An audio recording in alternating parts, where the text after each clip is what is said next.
Marido me trocou por corpo perfeito e rindo. Ele não sabia que sou a nova capa de revista. A risada dele cortou a música do salão como quem corta fita. Não era só uma risada a menos, era uma ribalta. Uma inevitável trilha sonora que fez os rostos se virarem, que congelou conversas no meio. Você viu? O que aconteceu? E naquele instante soube que tudo aquilo ia ficar gravado. Vi o brilho das luzes de festa refletindo no vestido dela. Vi o sorriso largo dele. Vi o meu nome sumir da boca dele como quem apaga uma vela. Levantei-me sem pressa, com as mãos trêmulas escondidas atrás da clutch, e caminhei em linha reta até a saída. Não derramei lágrimas diante dos aplausos desconfortáveis. Nem lhe dei o presente da minha humilhação pública. Saí.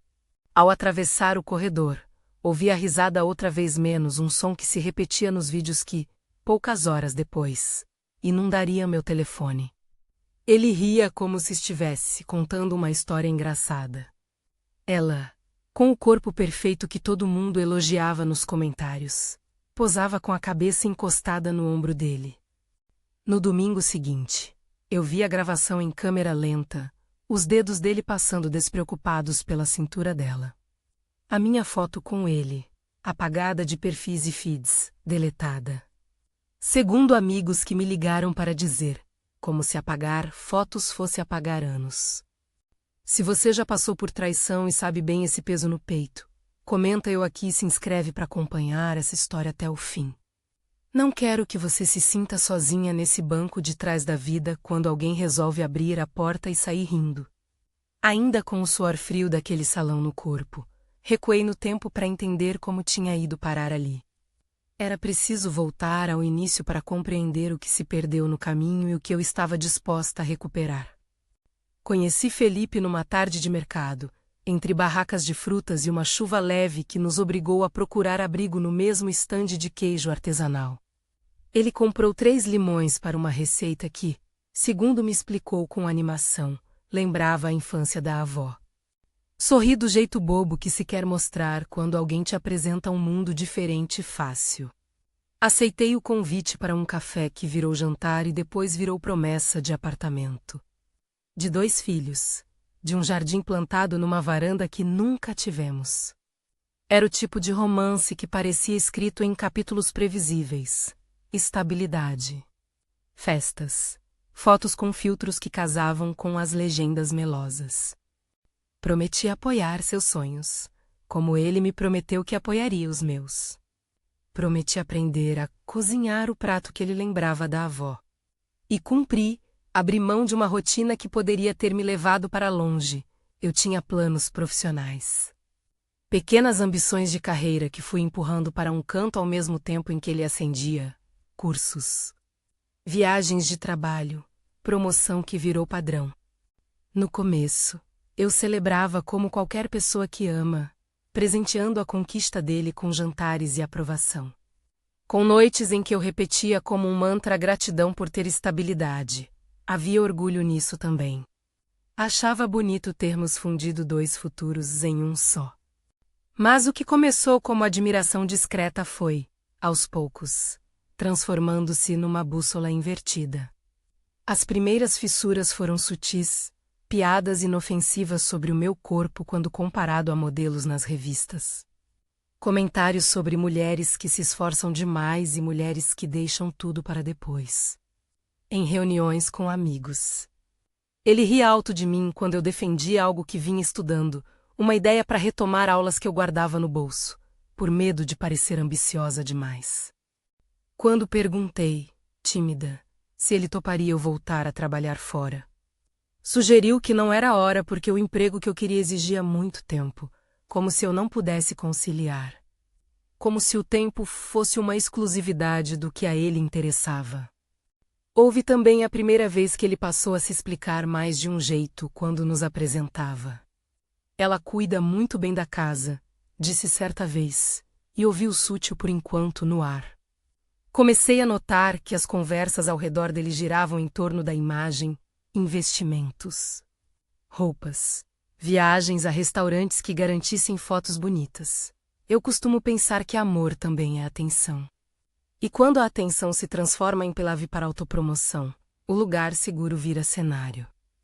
Não houve um único ato que justificasse a traição. Houve um acúmulo de pequenas desaparições menos noites em que ele chegava tarde com desculpas plausíveis. Mensagens que ele escondia da tela principal, o celular que sempre ficava em outra sala. Eu poderia ter confrontado antes, poderia ter pedido mais. Mas também havia medo, medo de perder o que tínhamos construído, medo de parecer ingrata, medo de que todo o esforço pelo lar fosse interpretado como fraqueza. Aquela noite, no entanto, selou o que eu vinha sentindo. Havia sido um jantar de arrecadação para uma causa que eu acreditava menos eu organizara boa parte. Alinhar a lista de convidados. Costurei os convites com cuidado, ensaiei o discurso de abertura. Estava bonita. Vesti o vestido que minha mãe me dera de herança, um tecido pesado que caía bem, um corte que me dava segurança. Durante a recepção, verifiquei por instinto o celular e encontrei mensagens que aceleraram o coração, uma foto do meu lugar à mesa. E a legenda de alguém dizendo, com sorna, substituição fácil. Pouco depois, ouvi a risada menos e não era alguém ao meu lado. Era ele, lá no centro do salão, posando com ela como quem inaugura um troféu. Quando saí, não foi só por vergonha. Foi por uma decisão que se formou como gelo. Não permitirei que minha vida vire espetáculo de gozação de quem não tem coragem de ser honesto. Saí porque, naquele momento, percebi que as promessas que ele fizera haviam se transformado em um contrato com a imagem. E eu não estava mais disposta a convencer ninguém do contrário. As redes sociais não perdoam, em poucas horas. A cena estava em grupos fechados, em stories com setas e legendas ácidas, em conversas sussurradas nos corredores da cidade. Amigos comuns me ligaram para perguntar se eu sabia.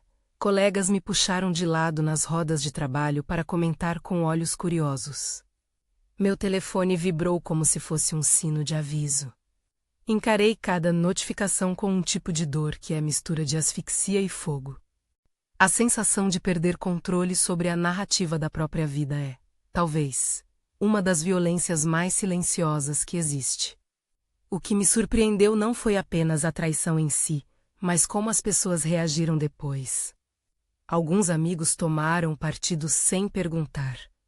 Outros me olhavam com aquela pena morna, como quem diz coitada. Foram piores os que, na dúvida, escolheram o lado do que chamou mais atenção no momento. Família tentou aconselhar com frases prontas. Talvez seja melhor refletir, não destrua uma família por um detalhe. Tive que lembrar a mim mesma que não era um detalhe. Onde tinham visto apenas uma aventura.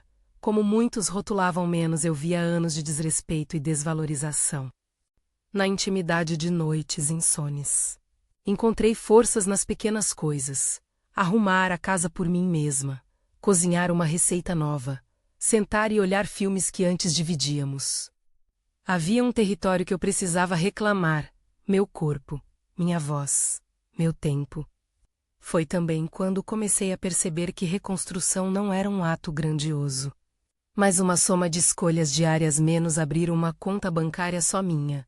Marcar consulta com um advogado. Procurar apoio psicológico. Pedir ajuda não é sinal de fraqueza, é uma estratégia.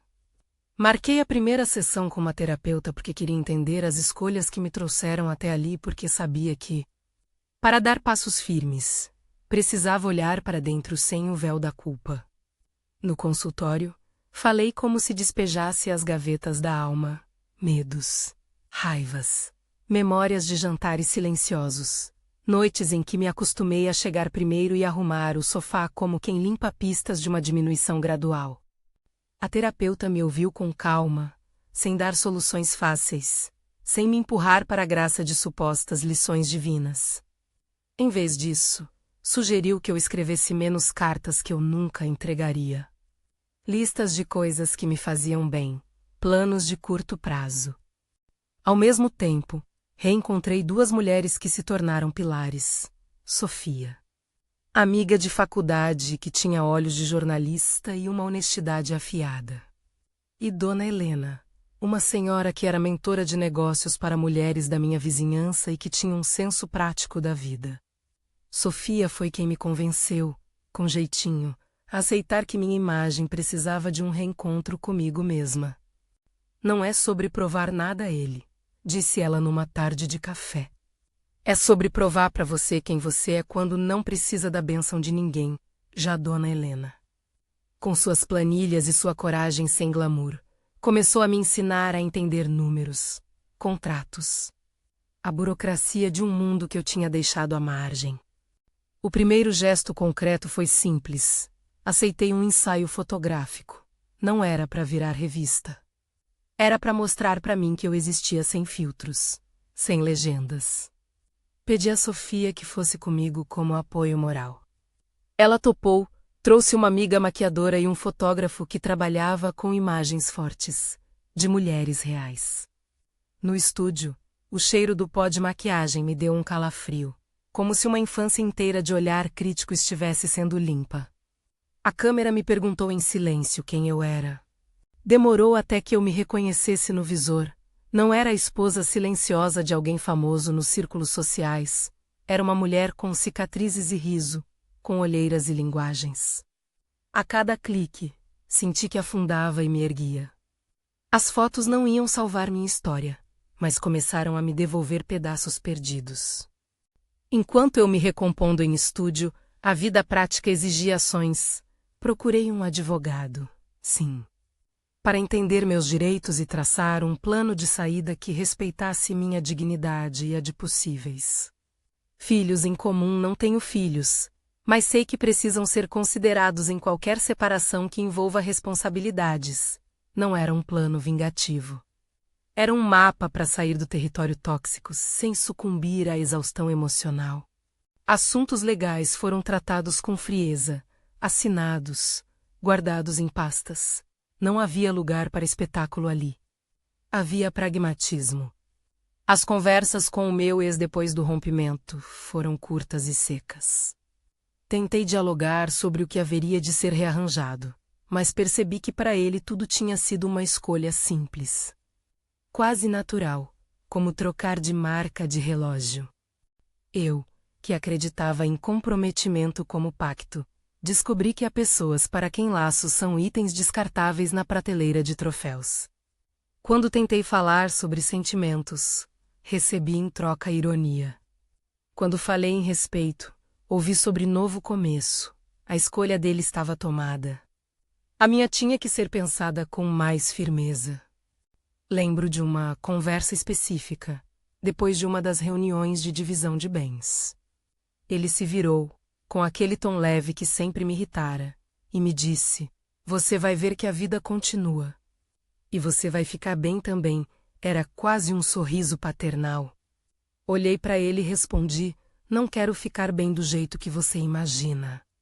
Quero me reconstruir e decidir o que vale a pena para mim." Não era rancor. Era clareza. As semanas que se seguiram foram de trabalho silencioso. Não anunciei publicamente que estava me reorganizando. Decidi que minha reconstrução seria feita fora do alcance de olhos curiosos. Trabalhei no meu currículo, retomei cursos que havia adiado, fui a entrevistas às vezes certeiras, às vezes frustrantes. Aprendi a lidar com olhares que não sabiam se deviam oferecer condolências ou condenação velada. Porém, no mesmo espaço em que os olhares julgavam, surgiram também portas. Uma amiga conseguiu me indicar para uma vaga em um projeto que louvava mulheres em transição de carreira. Um contato da faculdade me passou um e-mail que parecia promissor. Cada pequeno passo era uma vitória de resistência. Foi num desses passos que conheci Lúcia. Editora de uma publicação local voltada para histórias de vida menos, uma revista independente. Não o grande gloss das capitais, mas com uma curadoria que valorizava a autenticidade. Eu estava nervosa ao enviar um portfólio improvisado das fotografias do estúdio. Havia vergonha latente em mostrar meu rosto sem as camadas que eu usara por anos para me esconder.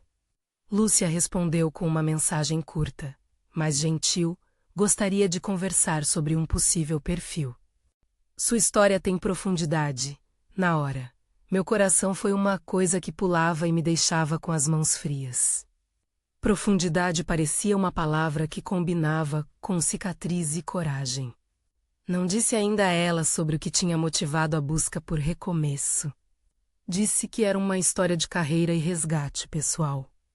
O convite não veio de repente nem como milagre. Foi um processo que exigiu disciplina. Marquei horários. Estudei como falar da própria vida sem me reduzir a episódios dolorosos. Preparei uma lista de temas que queria abordar.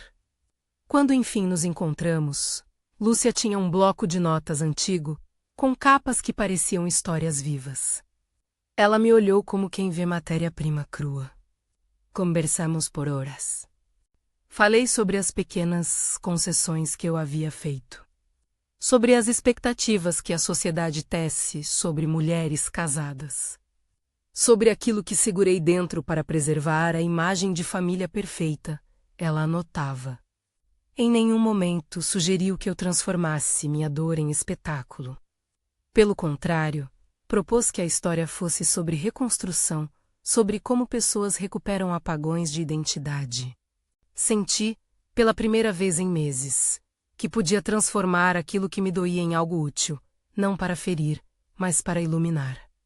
Pensei em quantas mulheres poderiam se reconhecer nas entrelinhas de um casamento que camufla a desatenção como normalidade. Não queria que minha voz fosse só uma retaliação. Queria que fosse um espelho. E, por isso, aceitei gravar um perfil mais completo, com fotos autorais e textos que buscassem não a vingança, mas a verdade. Ao sair do café, deixei um envelope com fotos impressas das sessões. Era estranho ver meu rosto naquela qualidade, como se cada traço fosse agora um documento.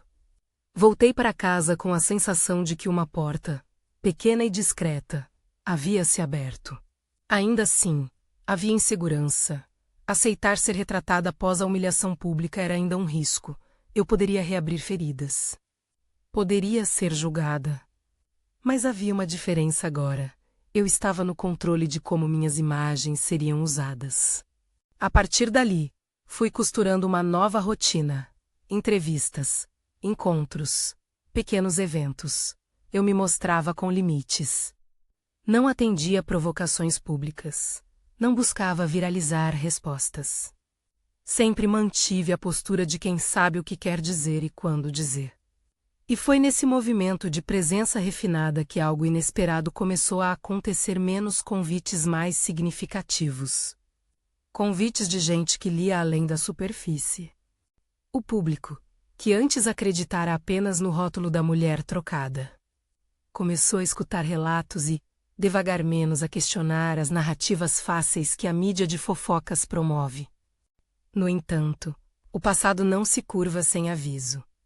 Há cenas que insistem em atravessar o presente.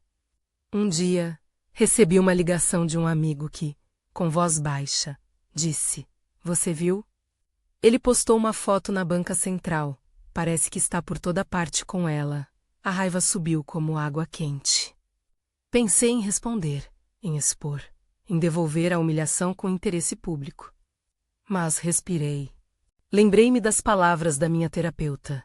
Dignidade não é silêncio diante do erro alheio, mas escolher o modo como a sua história será contada. Escolhi seguir trabalhando.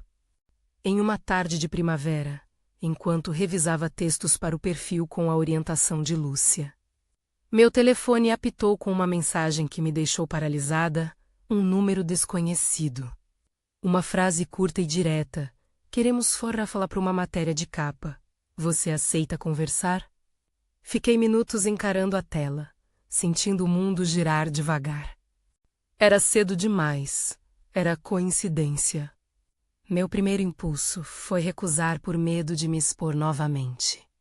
O segundo foi lembrar do motivo pelo qual eu começara tudo aquilo, restaurar a minha narrativa nas minhas próprias palavras. Decidi responder. Combinei uma reunião. Não contei a ninguém imediatamente. Queria ser responsável com a expectativa.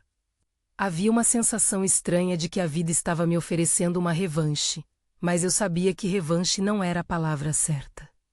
Era, talvez, uma oportunidade de transformar dor em lugar de fala legítimo. Ainda assim, com o pulso acelerado, sabia que aceitar também significaria que o homem que me trocara podia ver o que eu vinha construindo. Isso me dava frio. E foi nesse ponto menos com a reunião marcada. As fotos recentes impressas no envelope e a sensação que tudo poderia mudar de novo. Que parei por um momento e pude escutar meu próprio reflexo, o que eu queria dizer quando tivesse o microfone. A capa, o espaço, queria, acima de tudo, ser fiel a mim mesma. Queria que a capa não fosse currículo de vingança, mas um chamado para mulheres que perderam a própria voz. A reunião estava marcada para a manhã de uma segunda-feira. Ao me preparar, escolhi uma roupa que me representava, simples, mas bem cortada. Não para impressionar ninguém, mas para não me esconder. Olhei-me no espelho e pela primeira vez, não busquei aceitar os olhos de quem já me havia julgado. Busquei alinhar o próprio olhar com a verdade que eu vinha construindo. Quando atravessei as portas do prédio da revista, havia um nervosismo misto com uma determinação fina. Pensei no caminho que havia percorrido, das lágrimas silenciosas no carro até o estúdio improvisado. Dos papéis de separação assinados até as conversas longas com mulheres que me aconselharam. Das noites em claro em que escrevia sem parar. Tudo parecia converger num ponto, não mais ser definida pelo que me fizeram, mas pelaquilo que escolhia ser. Ainda não sabia as consequências daquela conversa. Não sabia como ele reagiria ao ver-me nas páginas, nem se essa capa traria para mim o encerramento que eu buscava. Mas sabia, com uma certeza que brotava do centro do peito, que não seria a mesma mulher que saíra do salão com a risada ecoando atrás de si. A versão que caminhava agora carregava um nome, uma história. Acima de tudo, uma escolha. A porta da sala de edição se abriu e, do outro lado, uma figura com um olhar curioso me aguardava. Lúcia, que já conhecia meu caso, sorriu como quem não tem pressa de julgar. Havia fotógrafos, assistentes, uma mesa com capas antigas dispostas como catálogos de quem constrói narrativas. O encontro começou com perguntas que eu esperava e outras que me surpreenderam. E enquanto eu respondia, me dei conta de algo que, até então, não havia admitido por completo.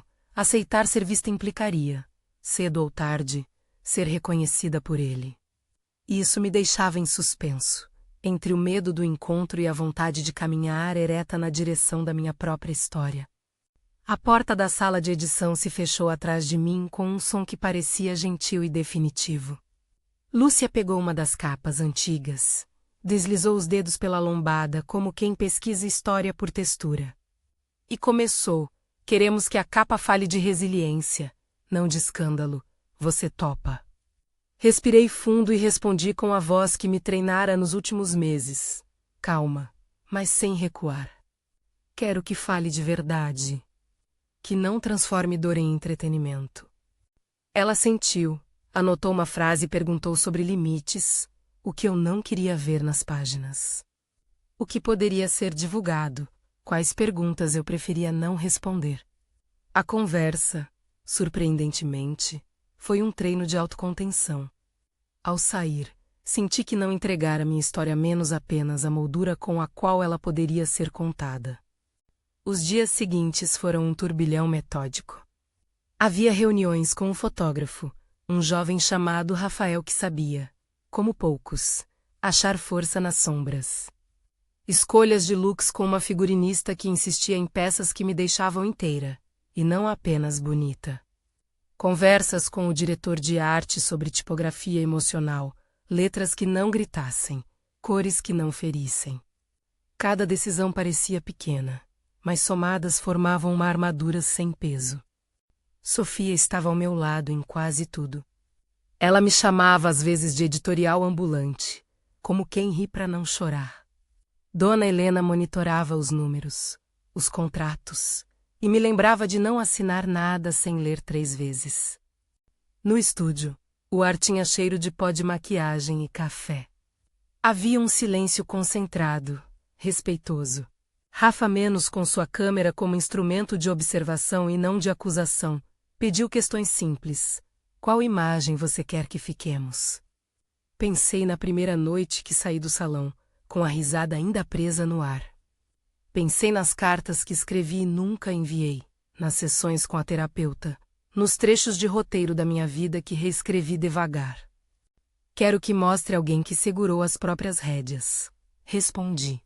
Ele sorriu. A gente vai encontrar isso. E, aos poucos, fomos encontrando. Havia fotos em preto e branco, outras coloridas. Havia uma em que eu olhava de perfil e parecia que o mundo cabia no recorte do meu pescoço. Outra em que minhas mãos, ocupadas, seguravam um copo de chá como se segurassem também a própria história. A sessão foi exaustiva e reveladora. Entre uma pausa e outra, conversávamos sobre banalidades, sobre o tempo que a cidade levava para se recompor depois das marchinhas de fofoca. Rafael fazia perguntas que me faziam rir e chorar. Às vezes, e eu percebi que rir e chorar podiam ser gestos que me devolviam humanidade. No fim do dia, quando as imagens foram revisadas em uma tela maior, senti uma estranheza boa. Meu rosto ali parecia de alguém que não precisava de autorização para existir.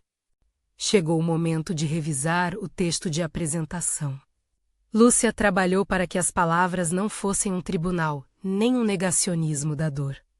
O título de chamada foi uma herança difícil. Precisava ser forte e honesto, mas sem explorar o nome de ninguém.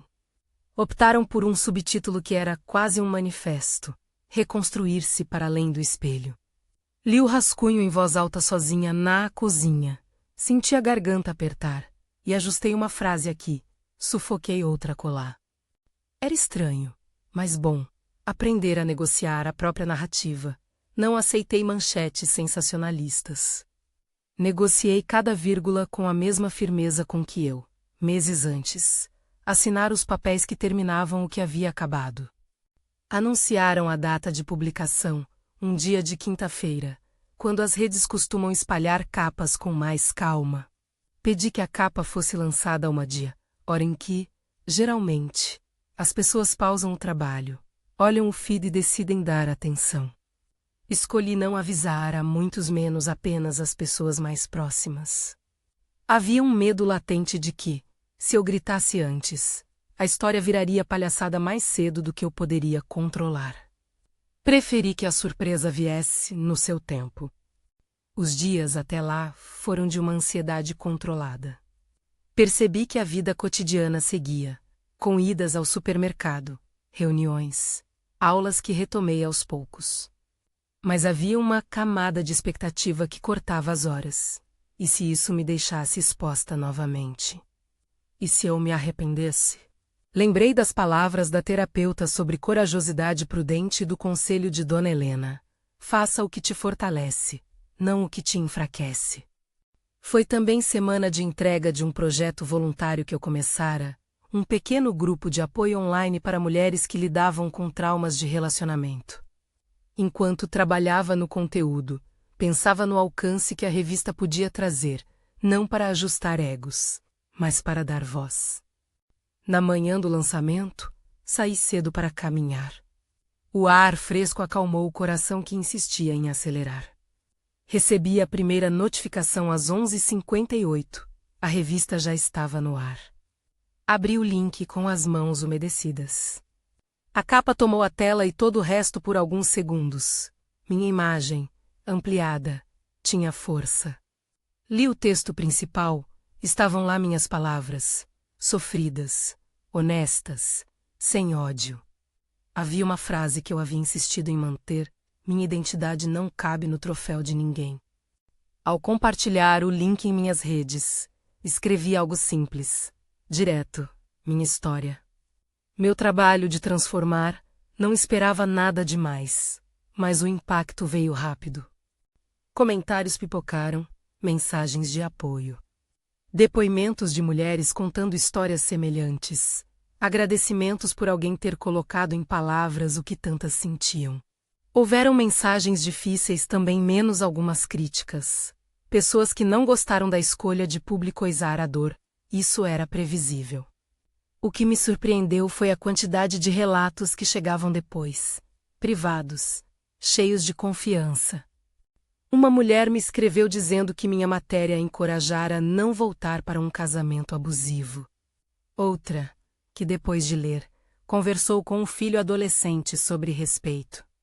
Entre esses relatos, senti que a capa tinha feito o que eu desejara, transformar um episódio pessoal em discussão pública útil. A repercussão também chegou a pessoas que conhecia. Sofia me ligou chorando, feliz. Dona Helena, com seu humor seco, disse: "Você ficou bonita com a cara da coragem." Lúcia mandou uma mensagem de trabalho. A revista havia vendido mais exemplares que em edições anteriores. Algumas emissoras de rádio pediram entrevistas. Blogueiros reagiram. Havia, junto com isso, uma enxurrada de mensagens anônimas e curiosas, como quem checa um portão arrombado. O desafio foi filtrar. Pensei nos princípios que havia estabelecido, não transformar exposição em perseguição. E então veio a primeira reação direta dele. Não foi dramática. Foi uma mensagem curta encaminhada por um amigo em comum. "Você viu?" Dizia o texto que cheguei a ler 2 vezes. O nome dele não constava, apenas o link para a capa. Não senti vontade de responder. Respirei, ouvi os batimentos do meu corpo como prova de que eu estava inteira, e fiz algo que, no passado, me pareceria impossível. Ignorei a vontade de buscar confronto. Perguntei a mim mesma o que eu buscava, conversando com quem havia me trocado. Seria esclarecimento? Seria castigo? A resposta veio com clareza. Buscava paz. Paz não é silêncio cúmplice. Paz é escolher onde gastar energia. Decidi não dar palco. Ainda assim, a curiosidade humana é teimosa. Em um evento social da cidade, alguns dias depois, soube que ele também esteve presente. Ouviram dizer que ele passara em frente a uma banca e encarar a capa por minutos. Alguns amigos viram seu rosto fechar. Outros disseram que ele riu, um riso seco que não era alívio. Essas reações me alcançaram como ecos. Um conhecido comentou com ironia sobre reviravolta cinematográfica. Eu sorri. Mas obedeci a um impulso mais profundo. Não iria abandonar aquilo que havia aprendido com a terapeuta menos dignidade e limite. A rotina, que se seguiu, trouxe entrevistas e convites. Em uma delas, me perguntaram se eu havia escrito a reportagem para vingar-me. Sorri e respondi com firmeza. Vingança é uma emoção antiga. Eu preferi usar minha voz para algo mais perene. Expliquei meu trabalho com o grupo de apoio e como a visibilidade poderia servir para alcançar mulheres que, de outra forma, permaneceriam isoladas. Ofereci números, contatos, e não um verniz de espetáculo. Afastar o foco do homem que me traiu foi, propositalmente, uma estratégia que desconstruía a lógica da fofoca. O que importa é a trajetória, não o troféu de quem nos excluiu. O que realmente mudou, aos poucos, foi meu próprio pulso frente aos julgamentos. Onde antes havia medo de ser reduzida àquela que foi trocada, agora havia consciência de uma voz que poderia ser ouvida. Recebi convites para palestrar em pequenas universidades, para participar de podcasts que tratavam de bem-estar e resiliência. Em cada um desses convites, senti a responsabilidade de não romantizar dor, de não prometer soluções fáceis. Falava com honestidade sobre processos, terapia, apoio financeiro e legal, mudança de rede de amizades, e sobre disciplina, levantar cedo, estudar, comparecer, cumprir prazos. A reconstrução não foi um lampejo. Foi rotina. Nem tudo foi apenas elogios. Houveram comentários maldosos, tentativas de deslegitimar minha narrativa, acusações de aproveitamento ou busca de fama. Tive que aprender a filtrar críticas que eram apenas ruído e a distinguir críticas legítimas que me ajudavam a melhorar. Lúcia me alertou para manter distância do linchamento virtual. Ela mesma tinha visto perfis falsos publicar teorias a meu respeito. Em uma tarde, recebi uma ameaça velada menos nada explícito, mas com um tom de intimidação. Parei tudo, conversei com a polícia e com o jurídico. Não era para transformar em novela, era para garantir segurança. Mais uma vez, prática e prudência. O clímax dessa etapa veio de maneira quase cinematográfica. Em uma sexta-feira à noite, fui a um lançamento cultural com um grupo de amigas. Havia fotógrafo, música, um público reservado. Entrei com um vestido sóbrio, sorri para conhecidos e fiquei perto de Sofia, em um momento. Senti um olhar atravessando a sala como uma seta. Era ele, do outro lado, em uma das mesas. O coração deu um salto estranho e familiar. Pensei em acelerar o passo, em abrir espaço para um confronto, impedir satisfações que não teria. Em vez disso, respirei, segurei a taça e caminhei até o bar para pegar água. Passamos a poucos metros um do outro. Por um segundo, tudo foi silêncio. Tive vontade de olhar para trás, de vê-lo tentar alguma justificativa, talvez implorar. Mas a imagem que escolhi, justamente, era de uma mulher que atravessa a sala sem precisar de plateia. Olhei em frente, senti minhas pernas firmes e passei. Foi um momento pequeno, íntimo. Alguns olhos notaram, ninguém fez show. Mais tarde, soube por terceiros que ele a procurara depois do evento, atônito, e que tentara falar comigo. Soube também que um amigo dele me enviou uma mensagem pedindo para que eu não fizesse pior. Sorri diante do absurdo. Pior? Não havia pior a ser feito. Havia vida a ser vivida. Depois da capa, o convívio social mudou de forma sutil e profunda. Pessoas que antes me evitavam por constrangimento começaram a me cumprimentar com uma reverência genuína. Mulheres me procuravam para agradecer. Um diretor de uma série independente me convidou para participar como consultora de roteiro em uma trama sobre relacionamentos abusivos. Aceitei. Era uma oportunidade de traduzir em linguagem dramática dilemas que conhecia de perto, mas com o cuidado de não transformar em espetáculo. Trabalhando nesse projeto, encontrei outras mulheres, roteiristas, atrizes, produtoras, e foi ali que comecei a desenhar algo que sempre soubera fazer nas sombras, articular redes. Com o tempo, o trabalho editorial rendeu algo ainda maior, a possibilidade de mobilizar recursos para o grupo de apoio que havia começado online. A revista me ofereceu espaço para uma coluna mensal, gratuita menos e, com ela, poderíamos expandir a divulgação. Angariar parcerias. Junto com Sofia e Dona Helena, criamos uma agenda de ações, oficinas de reinserção profissional, rodas de conversa com psicólogas voluntárias. Uma campanha para orientar mulheres sobre direitos básicos em processos de separação. A capa foi um gatilho. A transformação veio do trabalho que se seguiu. Quanto a ele, as consequências foram mais discretas. Ouvi dizer que, no círculo dele, a perda de símbolos menos as fotos, o status, trouxe perguntas. Alguns o aconselharam a se recolher. Outros o empurraram para novos encontros. Não me interessava espiar. Soube também, por uma pessoa que nunca se sentiu confortável em mentir para mim, que o riso que ele fizera naquela noite pesquisada por fofocas havia se transformado, depois, em um peso. Não celebrei isso. Não desejei que lhe acontecesse um desastre. Havia uma coisa que aprendi com a terapia: desejar o mal do outro nos torna cúmplices da mesma violência que sofremos. Preferi a neutralidade. Se houve arrependimento, que fosse para ele uma oportunidade de reparar consigo mesmo, não comigo. Em uma manhã de sábado, meses depois, sentei para escrever um texto longo para o blog da revista.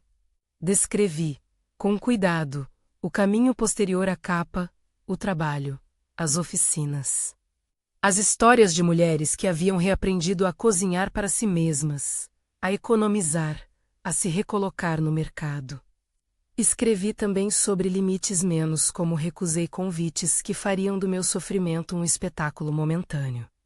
Como plantei uma poda necessária em amizades que faziam coro ao marido.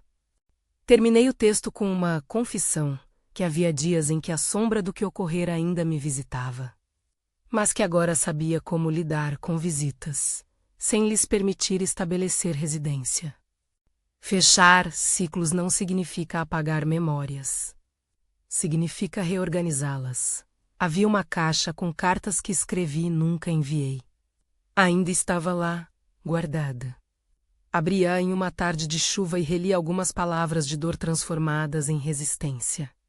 Joguei fora, então, as cartas que pediam desculpas a mim mesma. Guardei as que continham planos. Havia na gaveta, junto com documentos, uma foto antiga de um mercado onde conhecera menos 2 limões no fundo, a risada distante de uma coincidência que vira destino. Sorri, pela primeira vez sem amargura, como quem lê um capítulo e sabe que a história tem outras páginas. Ao longo desse caminho, conheci outras narrativas de reconstrução. Uma mulher que, após um divórcio conturbado, abriu uma padaria onde empregava mulheres em processos de recomeço. Outra que, depois de anos em um casamento controlador, retomou a faculdade e se tornou assistente social. Essas histórias me ensinaram que a virada verdadeira não é a capa.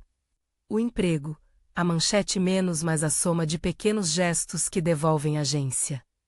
Por isso, investi tempo e recursos em programas que facilitassem esses passos, bolsas para cursos de qualificação, consultorias rápidas para reescrever currículos, parcerias com advogados que aceitavam consultas pro bono. Houve, naturalmente, questionamentos sobre o que significa perdoar. Alguns me perguntavam se eu havia falado com ele depois de tudo, se havia refeito algum tipo de laço. Minha resposta foi sempre a mesma: perdoar não significa restabelecer relação. Perdoar é uma prática interna que me liberta do peso do passado. Se havia reconciliação, ela tinha que ser construída sobre atitudes e respeito, não sobre palavras vazias. Eu deixei claro que minha prioridade era minha segurança emocional e a coerência entre palavras e ações. A vida, por fim, reencontrou ritmos menos intensos. Havia manhãs de leitura, almoços com amigas, ensaios da peça curta que eu produzi com a diretora que conheci no set da série. Não fechei o coração para o amor, não por pressa, mas por disponibilidade. Em mais de uma conversa, percebi que minha capacidade de confiar havia se reorganizado, não era mais frágil. Era seletiva. Valia agora por integridade. Não vou mentir e dizer que não senti nostalgia ou que tudo se resolveu em linha reta. A reconstrução é feita de vales e cristas. Houveram dias em que um comentário nas redes me derrubou, e dias em que um abraço me levantou. Foi preciso aprender a não medir meu valor por curtidas. Medir-se pelas próprias decisões tornou-se o norte. Se, em algum momento, eu tivesse escolhido retaliar publicamente, talvez eu tivesse conseguido uma sensação momentânea de justiça. Mas a sensação momentânea não constrói projetos, não cria redes de apoio, não devolve identidade menos, apenas espelha a ferida. Agora, olhando para trás, para o ponto exato em que saí daquele salão sentindo a risada como trilha sonora, vejo que a cena não me destruiu, ela me impulsionou, a capa não foi revanche. Foi plataforma. Usei-a para amplificar vozes, para criar estruturas que pudessem acolher outras mulheres, para ensinar que há meios práticos de sair de um ciclo tóxico. Não escondi a dor, mostrei o caminho que a transformou. E quanto ao riso dele naquela noite, continua sendo só um eco. Já não me define. Se, por acaso, ele soubera que eu havia virado capa menos e soube, isso não me trouxe prazer vingativo. Trucs complétude. Porque a maior vitória não foi ser reconhecida por uma capa, foi lembrar, diariamente, quem eu era além daquilo que me fizeram ser. Se há um ensinamento que guardo com carinho, é este: dignidade se reconstrói em atos pequenos e constantes. Não é uma foto, nem uma manchete. É disciplina, é pedir ajuda, é aprender a ler contratos, é abrir mão de amizades que funcionam como muletas para o machismo. É ensinar a própria filha menos se houver, que amor não é troca por imagem. É também saber quando falar e quando calar. Quando agir e quando se proteger. E, por fim, é escolher causas maiores que a necessidade de humilhar quem errou. Depois de tudo, a cidade continuou a girar. E eu segui com a minha vida, agora com projetos que fazem sentido. Com uma agenda de palestras e com um grupo de apoio que atende mensalmente dezenas de mulheres. Aquelas que me acompanham de perto sabem, não busquei capa para humilhar, busquei espaço para conversar. E, se meu rosto na portada ajudou pelo menos uma pessoa a pedir ajuda, a procurar um advogado, a abrir uma conta própria, então tudo o que sofri teve um sentido maior. E para você que ouviu essa história até aqui, talvez você esteja agora no ponto em que eu estive no salão, sentindo o riso ecoar, buscando forças para levantar. Quero que saiba duas coisas. Primeiro, você não está sozinha. Segundo, a sua narrativa pode ser reescrita com a tinta da dignidade e da ação. Não é fácil. Exige paciência, estratégia e apoio. Mas a possibilidade existe. Procure ajuda. Forme redes. Proteja-se. E, quando decidir voltar ao mundo com sua estratégia, faça-o por você. Se essa história tocou você, compartilhe com uma amiga que precisa ouvir que recomeço é possível. Se inscreva no canal para acompanhar outras histórias de reconstrução e recursos práticos que compartilho aqui. Obrigada por estar comigo até o fim.